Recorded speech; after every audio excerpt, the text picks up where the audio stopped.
All right, hello. Welcome to the 6th annual Bronx Book Festival.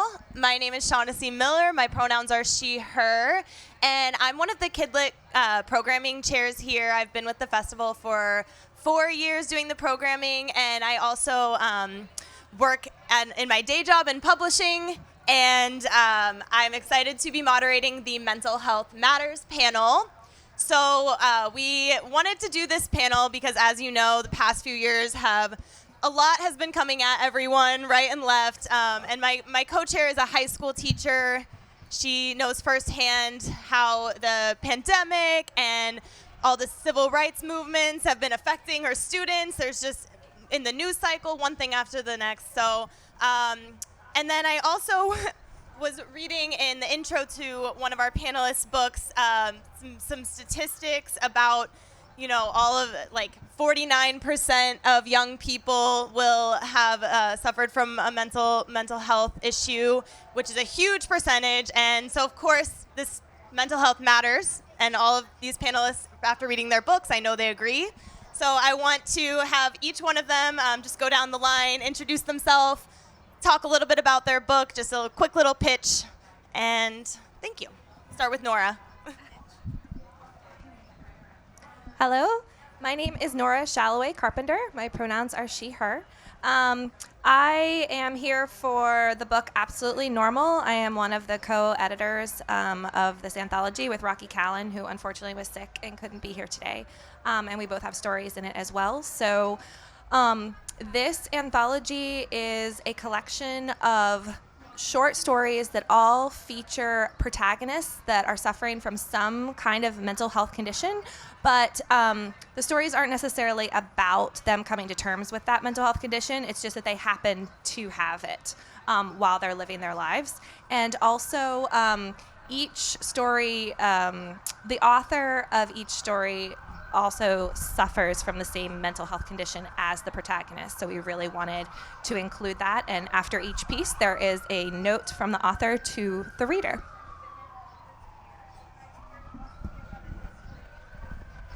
Hello. You can hear me. Hi, I'm Francesca Padilla, or Padilla, if you want to say it without the spice. I wrote a book called What's Coming to Me. It is from Soho Teen, the teen imprint of Soho Press. It came out last August, which is wild because it feels like it's been a lot longer than less than a year. Or, you know what I mean. So I'm from Brooklyn, sorry. But I live in Rochester, New York. And I guess tell you about the book. So it is about a girl named Minerva who is navigating grief, anger, neglect, and all sorts of hard things while trying to get revenge against her boss, who is a shady mofo who might be hiding money illegally in the ice cream stand where she works. So it's a mix of like a thriller, mystery, and a coming-of-age novel. And I'll leave it at that. And I really love it. It's so good. So hi, everyone. My name is Mark Oshiro. I'm a young adult middle grade author. And particularly in YA, the books that I write are always about mental health in some capacity. My most recent book is Into the Light, which is a story dealing with two homeless teenagers who are basically taken in by a religious camp in the mountains of Southern California. And it's dealing particularly with external trauma and how external trauma affects mental health, particularly in the case of the kids and what they do to survive. It is also unfortunately, very deeply autobiographical book, but especially in YA, I love writing about mental health because, especially as I get more and more into schools and doing more and more school visits, it's what the kids want to talk about. It's what they want to hear about. A little bit about me. Thank you so much. So we're just gonna get into it. It's probably gonna get personal and real, but so these books, they're heavy topics. They're difficult to read. So I imagine you're writing these books for years, sometimes promoting them for years. How much of you is in the characters, and also how do you manage processing these heavier topics as you're going through the writing process and all of that? Big question, I know. Yeah, do you want to get started? Yeah, I'll start on this end. So with the case of Into Light, this book took about 6 years from the idea to publication. And part of the reason why is I have largely avoided writing about my childhood and being in the closet and dealing with all of the mental health issues that come with that, but also being rejected by my adoptive parents for being queer. And so the combination of those two things, a fun journey for all, is something that I may have barely touched on in other books. I wrote about complex PTSD in my first book. I wrote about the burden of being a truth teller in my second book. But none of those things were actually autobiographical. And so I waited, first of all, until I felt like my craft was up to a level where I could write about this and be honest and vulnerable on the page. And so, yeah, it was a long process. And I knew part of that was this part, so much of the story is not fiction for me. And so I was also thankful that the bulk of the process of writing this book was also when I was deep in therapy. I have a therapist. Even though I now live in Atlanta, Georgia, I still have my therapist here in Brooklyn. Or not here, Brooklyn. We're not in Brooklyn. But, I love that has been a part of my writing process, is actually checking in with my therapist as I am writing scenes that are difficult and I'm delving into things that were traumatic in my past. So it has involved a lot of self-care and recognizing when I need to step away from the story to either work on something else or take a break. And I'm very thankful for that, because I definitely don't think I had that early on when I first started writing. I just was like, well, this sucks, but I'm going to keep going. I'm just going to push through it. And so learning to take care of myself has been very important in writing this book in particular.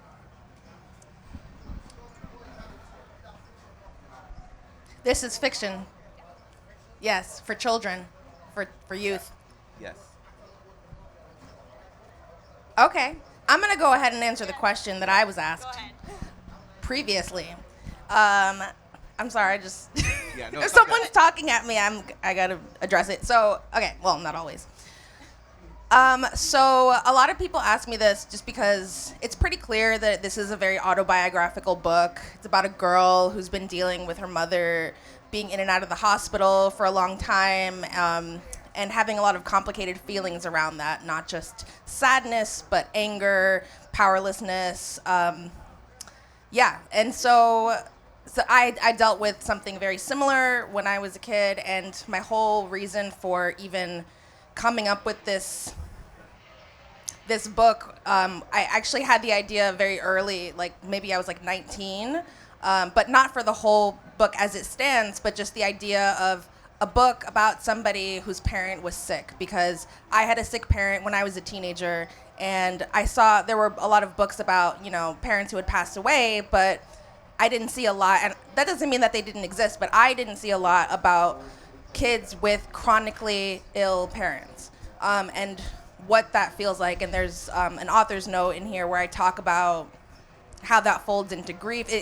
Anticipatory grief specifically, it means you are grieving somebody before they've even passed away.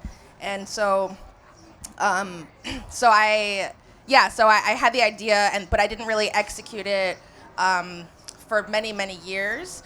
I started a version of the book that was totally different. I put it down. I got an agent. Another book went on submission, and then that didn't sell. And then my mother died, and I was completely useless for multiple years. I didn't write. I was I don't even care. Whatever. And then I had the idea for this book as it stands now, and I kind of wrote that pretty quickly, and then it went on sub, and that still took 4 or 5 years. It takes a long time. So there is a lot of my experience in the book, in the character. The main character is kind of feisty. She's very angry. I have a lot of righteous anger as well. So we're pretty similar, but I don't see her as me literally, and I think that's the case for a lot of authors. I see her as a vessel through which I can share my experience, and it's not even all close to all of my experience. It's just some of the things that I have noticed that I wanted to put on the page, and kind of show the complexity and the messiness of chronic illness, how it causes anger, and I really wanted to write about anger in girls specifically, because we are angry, and like there's so much to be angry about, and it can be it's not encouraged to express it. So, not sure if I answered the question fully, but Yeah, absolutely. I'm sorry for both of you had to go through those things. And thank you for being so real and talking about them. And I think that's so important. And that's exactly what I asked authors to do for Absolutely Normal, what Rocky and I asked. And so first of all, I have kind of like a two-part answer for my question, because in terms of like putting myself into my book, so I really did that with my first novel, The Edge of Anything, that has a character with severe undiagnosed OCD who really thinks that she's going crazy, and that experience happened to me.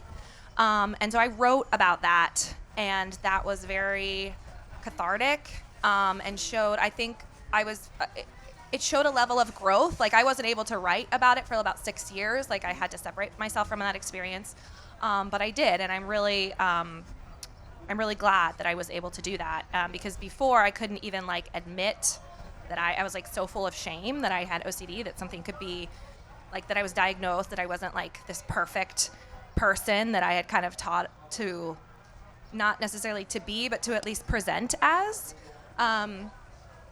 So with my story in the anthology, that also, there's all kinds of mental health conditions represented in this one, but my story is called Spidey Sense, and it's about a girl with OCD, and I wanted to take it in a bit of a different direction. I wish that it was autobiographical, because she gets superpowers, and I would like to have superpowers, but it's kind of... Basically what happens, so Floor in the book knows that she has OCD, she's in therapy, she's on medicine, and she is close to getting to the right level of medicine. And what I wanted to do with the short story is show the feeling that you get when your serotonin is finally balanced, when you've never had that before, and how, I mean, to me, it really did feel like I could do anything. I had superpowers, like I was like alive in a way that I didn't know was possible. And I had struggled for many reasons, the way I was brought up, like family stuff, but I had struggled for a long time to even try medicine, even at a very low dose.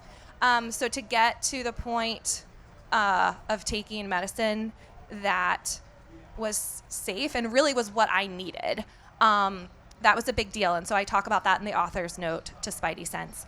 But I think this story represents kind of the other side of it, of like the beauty that, yeah, okay, like we struggle with mental health conditions. I struggle with that. But that's like not who I am. That's not who all of us are. It's just part of our journey.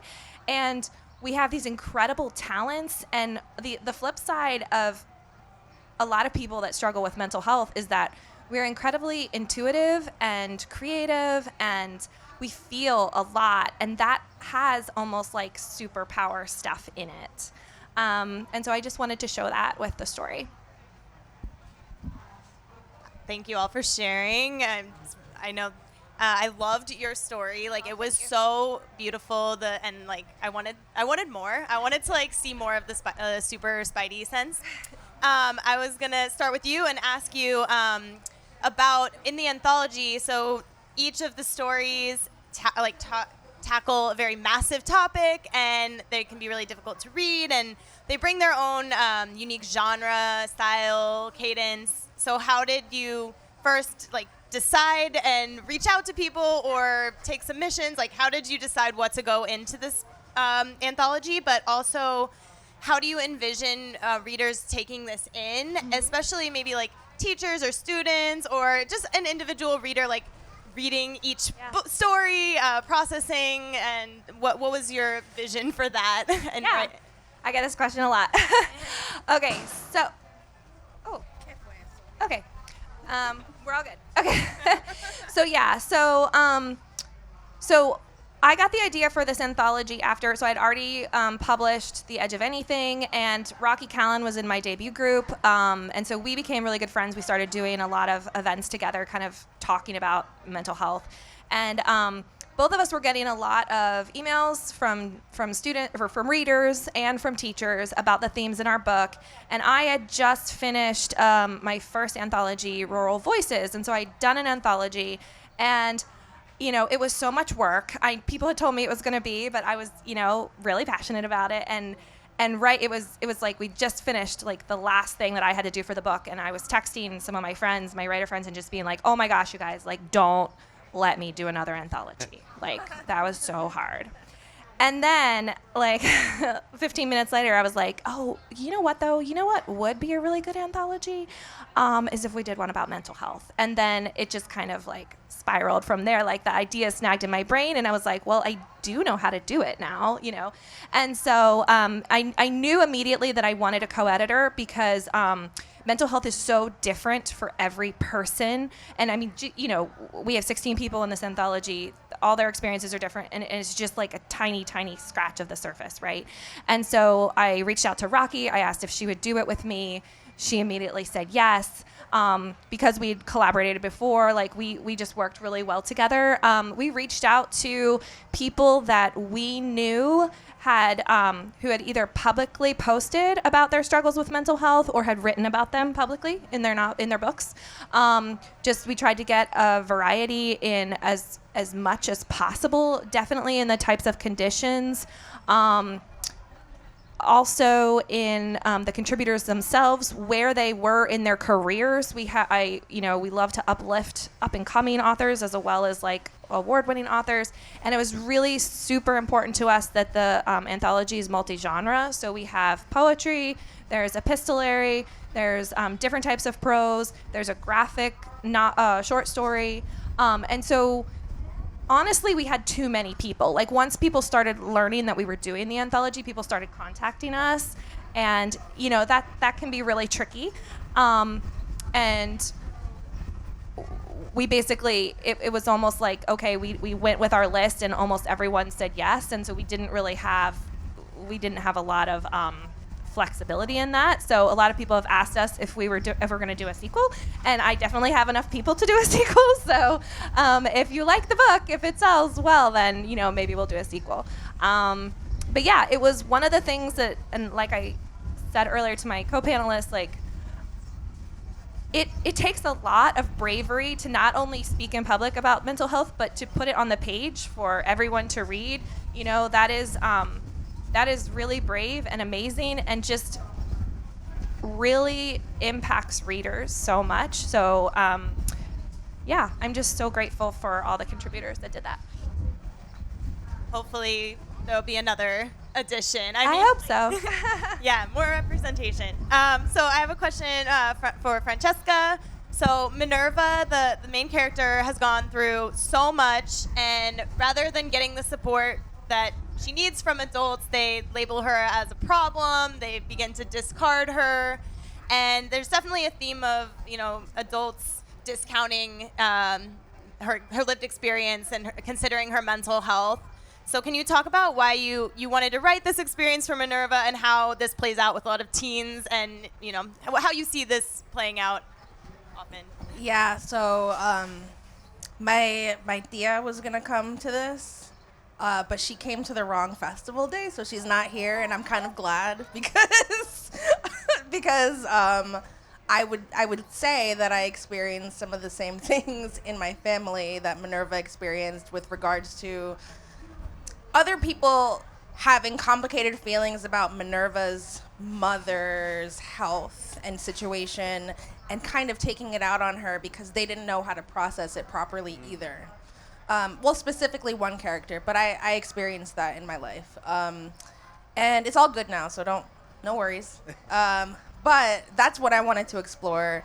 And I had a lot of the same experiences where I was just like, I feel like I'm going crazy.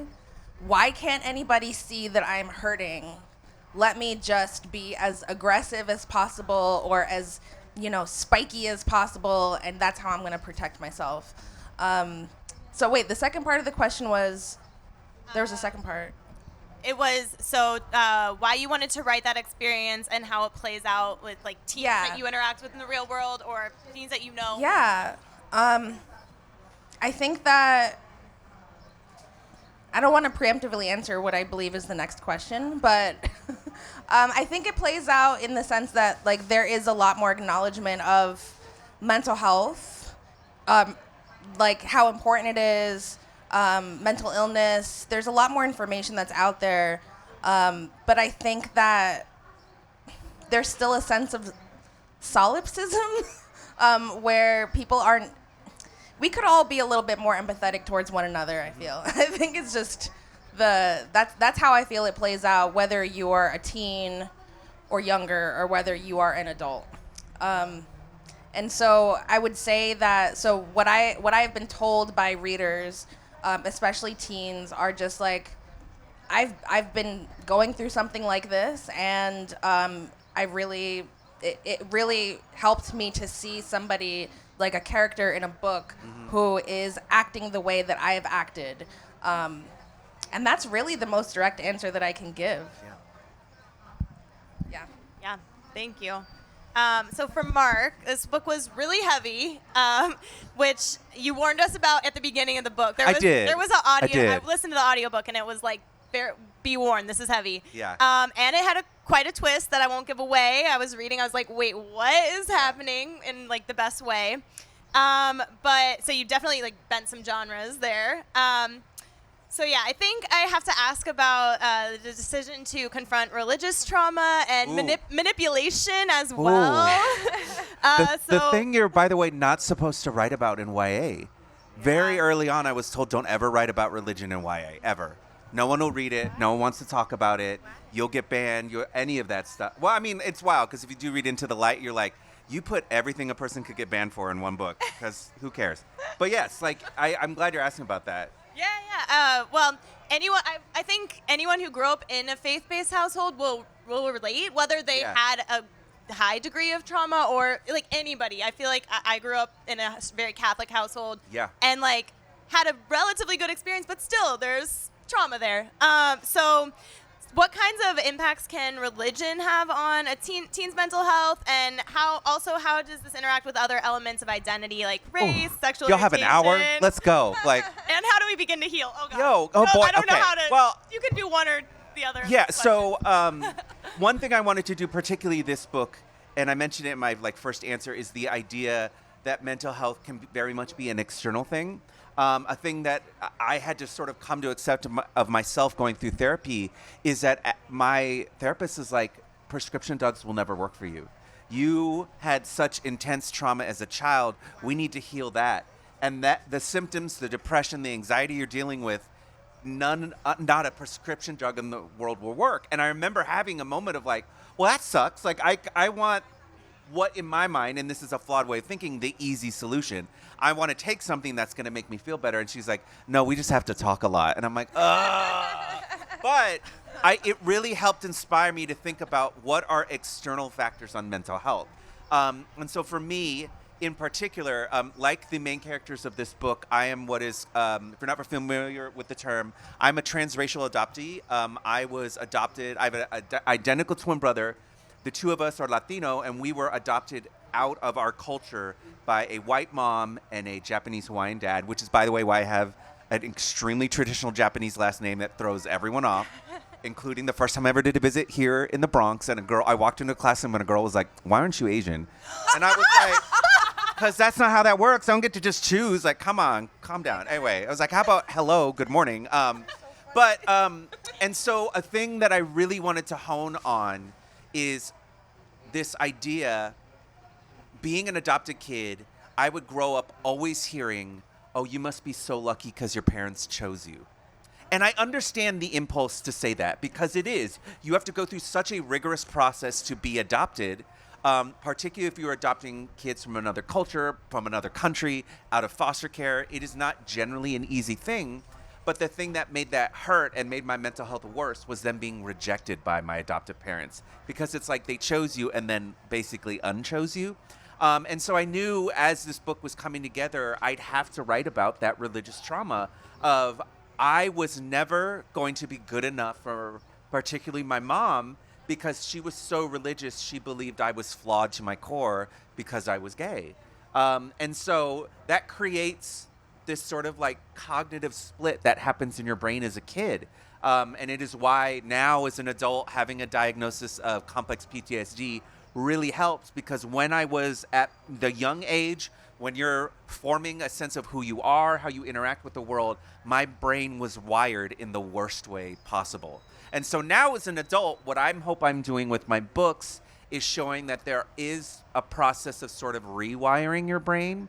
You know, I am thinking particularly of queer kids, kids of color. I mean, this book is dedicated to adopted kids who are dealing with that sense of rejection and how it affects their mental health. So, yeah, I mean, I knew going into it, I remember pitching it to my editor and having that sort of trepidation of like, this book is not going to go lightly on religious trauma. And I thankfully have just wonderful support from my publisher who was like, break me, Mark, do it. Like, let's go. Like, and giving me that kind of support. So thankfully, I never felt like while writing it, like, oh, I've gone too far. This is too much. This is too dark. This is too heavy. Everything I was like, I just want to tell the most truthful and unhinged story that I possibly could about this subject. And I'm very proud of it because I also will say, as an ending note, I think this has the happiest ending to anything I've ever written, even though a lot of people might die. But, you know, I think it's like the happiest I've ever had a character end up. And I really like writing trauma to a place of joy. Can I just add on to that I want to say that, you know, we have all these people telling kids that things are too whatever for them, too dark, too terrible. Yeah. They're not, because that's what kids, that's their lives. Thank you. They're living that. So there's just no such thing. So, I mean, yeah, like you mentioned earlier, some of these stories are hard, but like that's what people are living. And it can be so cathartic to see not only a character go through that, but also to know, hey, like when they find out like that's happened to the authors, like that author's okay. They went through that really dark, hard space, yes, and look at them living their life, doing what they love, and they are okay. You wanted to add something? Yeah, go. Oh, no, I just wanted to add that because I'm not sure it was mentioned yet, and I should have mentioned in my response that institutions are really a big factor in how this plays out. Like, Minerva is she's discarded by strangers, adult strangers, like people in school, people at her job. And I think that children of color, black and brown children, especially when they are experiencing really difficult mental states, they can so easily be written off as violent, as aggressive, as troublemakers. And I just feel like that's something that we really need to explore in books, in movies and TV, like, because that is really affecting so many people's lives, and it's basically like killing people. So yeah. I'm so glad you said that. Like, thank you so much. It's very affirming to hear that too, because there's an example. There's a scene in Into the Light, and all I'll say about it is it involves letters. That's all you need to know. But I did my first school visit about 2 or 3 weeks after the book came out, specifically for Into the Light. And during the presentation, it was like in an auditorium. Somehow all these kids read my book, and it was like their introduction to me. And I was like, I'm sorry, first of all, because this book is a nightmare. But we're having these wonderful conversations, and a teacher raises their hand, and they were like, I really did enjoy this book, but I think there is a scene that was just too mean, like it's too cruel, and I didn't like it. And I was like, this event isn't for you. That's what in my head I was like, why are you even asking? This isn't your thing. But I was like, okay, do you want to talk about it? And she was like, the letter scene. And I was like, I'm sorry to make this incredibly awkward. That is the most autobiographical scene in the book. That literally happened to me. And she had this moment of like silence. And I was like, I understand that there are people who are going to read Into the Light or any of our books and not be able to understand what's going on. They can't relate to it. They don't understand it.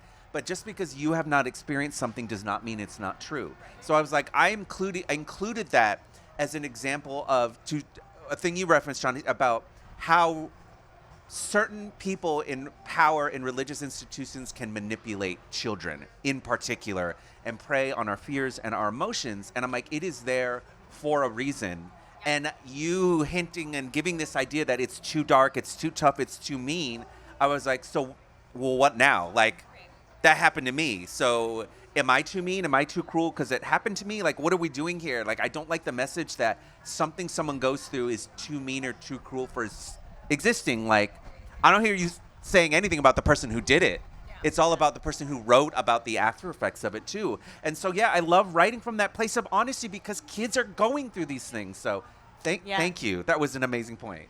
Well, and it's just gaslighting horribly, like making you think, am I going even more nuts because this happened? And like, it's now making it your fault almost, when it never should have happened. Do you want to say something else? Yeah. Yeah, go ahead. Well, I just wanted to speak to, it just reminded me of, like early on, they're called advanced review copies, ARCs, that are sent out early before the book comes out. And there was one comment from a reviewer who was like, I just couldn't approve of what was going on in the book because I'm a public defender or a retired public defender. I just couldn't approve of the behavior of the children in this book. And I was like, all right, well, my father was in prison and my point of view is just as valid as yours and probably more so, Miss Public Defender. Anyway, so this is an example. It reminded me of that. I might go back to a different question, but this relates to one of the questions I had there was a note at the beginning of your book, and as you mentioned, about a lot of young people reaching out to you, just because the themes in the book really touched a chord with them. So I wanted to ask what your experience with readers has been, with them reaching out, and just like, why is it so important to, like, you kind of touched on this, but just like any stories you have of specific readers, or how this has affected people, because like the reason why this is so important is like readers can see themselves. So what has that been like for you all? We could start with you, Francesca. I was gonna volunteer to go last. Oh, okay. Whoever wants to start. I'll go first. I'll go Once first. there's no awkward silence. This one's wild. Like, I had a reader who came to an event last month that I did, and they were like, I have the weirdest question for you.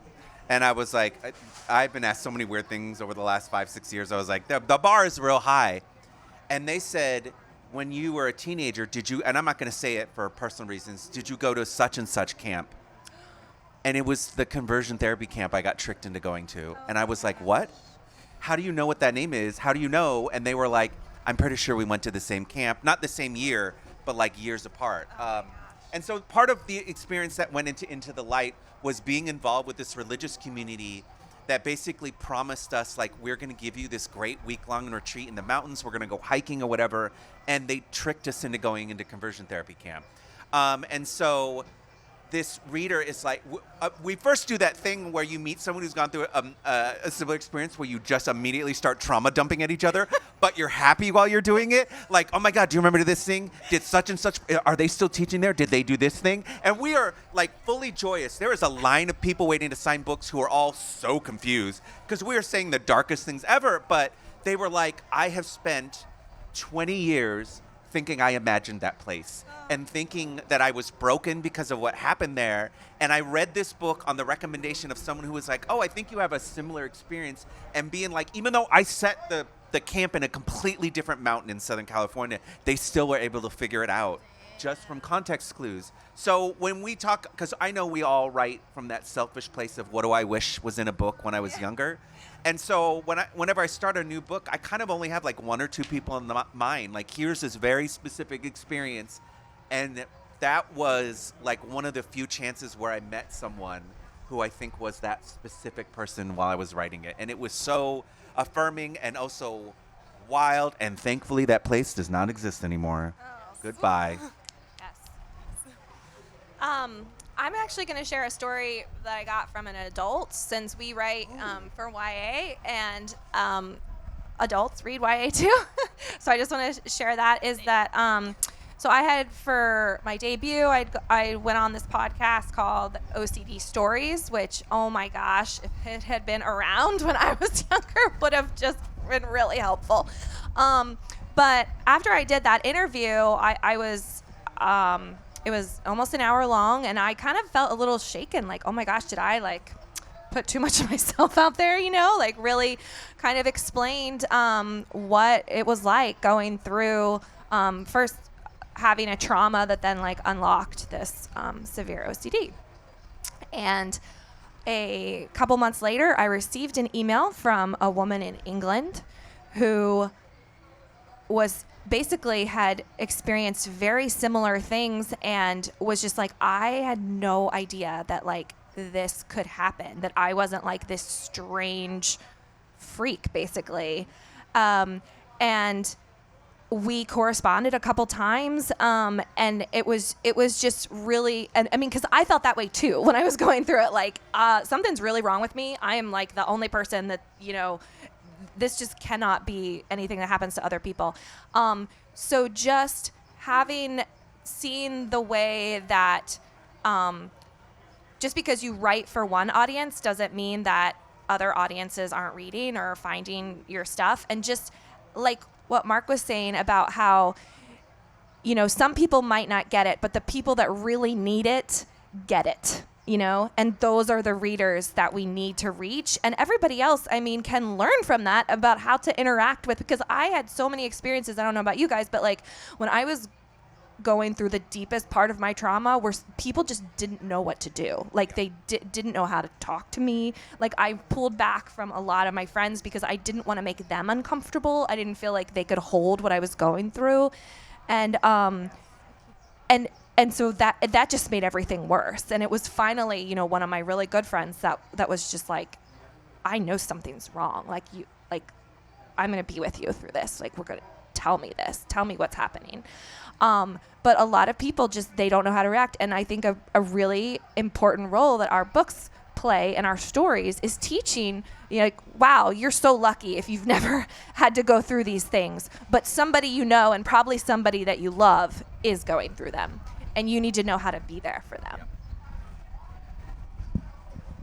Yeah, I completely agree with that. I can really relate to that. I just at some point when I was young stopped telling people that my mother was sick and my father was in prison. I just stopped because a lot of the time they did not know what to do with that. But I'm just gonna say the most meaningful feedback that I've gotten that I want to share today is a teenage girl who sent me a message on Instagram saying, I just finished your book. First of all, I think it should be a movie. And I was like, yes. And she was like, I wish that I could have the same ending that Minerva had. Because I very intentionally wrote sort of like an escapist kind of ending. And I don't want to spoil anything, but, and then she was like, my father's in the hospital right now. This book really helped me. Thank you for writing it, and I think it should be a movie. And so, yeah, it broke my heart because I, too, wanted her to have the same ending. And I work in human services, so I want to, like, be like, oh, what resources do you need? And problem solve. But at the same time, like, that was the exact reason that I wrote the book, is because that was me when I was her age. So, yeah. I think we have a couple minutes if anyone in the audience has any questions they want to ask. Yeah. Can you shout? Or I have a mic here if you want to come up and I can bring this over to you. Hi. I'm going to take this off. It's specifically for Mark only because I finished reading Each of Us a Desert like last week. Oh, thank you. So I was really surprised to hear you say that you wrote about religious trauma in here and that's stuff that you get canceled for. Yeah. Because for me, Each of Us a Desert was absolutely, I was raised. No, it is. But it's like secret because it's Catholic. fantasy. That thing of you can get away with talking about certain things if it's fantasy because people don't. So that was sort of my sneak way to write about it. But this is like head on. Gotcha. Yeah, I was just going to be like, what? Yeah. No, and then also for the panelists of, you kind of already talked about it, of, you know, not everyone knows your story, and then you write about mental health, and then they're like, well, that's not realistic. And it's like, how do you balance the two, like, yourself as a writer, when you understand that obviously not everyone's going to know the deep personal stuff that you don't want to share, but at the same time being like, but this is my life, or this is my truth. I like to answer that question with that second question. Oh wait, but No, go ahead. I'm sorry. I'm thinking of an answer to the question. Okay. So it's perfect. I'll keep it brief. I like to compare it to like how I use fiction and how I step into a character, because character is first to me. I think of it as like how an actor takes on a role and embodies that, or like how a puppeteer has a puppet. So it's separate from me, but I'm controlling it, and it's more freeing to me. Like fiction comes a lot easier to me than nonfiction, creative, like memoir. It's just easy. That's just how I do it. So that's how I answer that. It's separate, but I'm controlling it, controlling the narrative. Yeah, I actually think that my answer is kind of the same. Thinking about it too, is that like, you know, I mentioned earlier that Into the Light is so autobiographical to me, but there are key differences that allows me to have that space between this as a character versus reality. For example, you know, Manny in this book is dealing with complex PTSD, but the way his manifests is extreme distrust in literally every human being, extreme isolationism. Like he does not like anyone, will not make friends with anyone or whatnot. Whereas I grew up as a people pleaser, which is I want to be friends with everyone. I want everyone to like me, and I will do anything to make people like me, sort of thing. So for me, that allowed the distance of it while still getting to write something that is realistic. It also helps when you get those reviews that are like, I got them for Each of Us a Desert a lot too, of like how much people hated Sochio. Why is she so annoying? Why does she make these decisions or whatever like that? And even though there's a lot of myself in her, I was just like, well, you just don't like a character, you know. And then there's a part of me that's like, well, you don't know how to read, you know, like whatever petty thought that I have that's going through my head. But it does allow me the distance to remember that some people just may not like a book may not be for them, but it has nothing to do with me. And it allows me that separation. So yeah, it is kind of similar. Yeah, I agree. And I also would add on to that, and this is a lot easier said than done, at least for me. But I mean, like, not every book is for every reader, you know? And that's just, I also, like, grew up wanting everyone to like me, and, you know, like, you just want everyone to just think you're wonderful.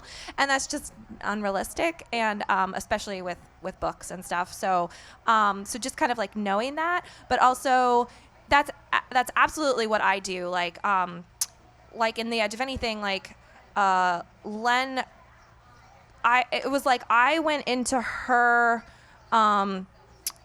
trauma and severe OCD, and I was able to, like, relive the feelings, like tap into the feeling of that, but her situation is very different from mine. So it is clearly fiction, but I was able to just draw on certain parts of it.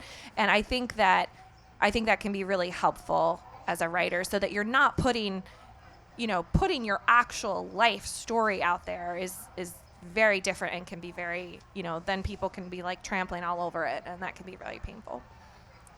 Okay, I think we have to wrap up the panel, unfortunately, because we could go on forever. But thank you so much to Mark, Francesca, and Nora. And thank you for moderating. Yes, thank you. It was Thank you all wonderful. for being here. They will be over at the tent, the nearest tent over there. If you want to purchase copies of the book, say hi, ask more questions. They'll be signing for about 30 minutes. So come on over. Thank you. Thank you.